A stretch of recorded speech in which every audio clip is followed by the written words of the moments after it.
2026 বিশ্বকাপের গ্রুপ এর দ্বিতীয় ম্যাচে হয়ে গেল একটি দারুণ রোমাঞ্চ। এস্তাদিও আকরনে মুখোমুখি হয়েছিল দক্ষিণ কোরিয়া এবং চেকিয়া, যেখানে প্রথমার্ধে দারুণ ট্যাকটিক্যাল লড়াইয়ের পর কোনো দলই গোল পায় না। গোল শূন্য ড্র হবে ভাবছিল সবাই, কিন্তু আসল খেলা শুরু হয় দ্বিতীয়ার্ধে, যখন 58 মিনিটে চেকিয়া অধিনায়ক লাদিলভ ক্রেচিক তিনি একটি গোল দিয়ে 1-0 গোলে এগিয়ে দেন চেকিয়াকে।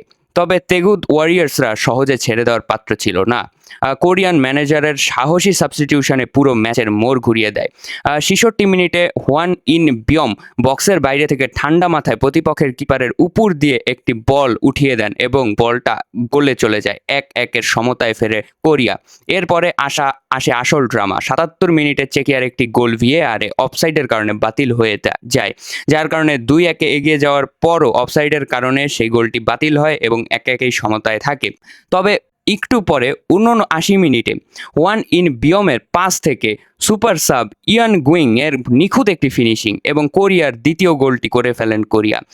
এবং কোরিয়ার দ্বিতীয় গোলের ফলে কোরিয়া 1-2 গোলে এগিয়ে যায় এবং প্রথমে গোল খেয়ে থাকার পরও 2-1 কামব্যাকে অবিশ্বাস্য একটি জয় পায় কোরিয়া, যেখানে শেষের দিকে কিপার কিম সিউং গিউর তিনিও কয়েকটি ভালো সেভ দেন, যার ফলে কোরিয়া ম্যাচটি জিততে অনেকটাই সুবিধা হয়।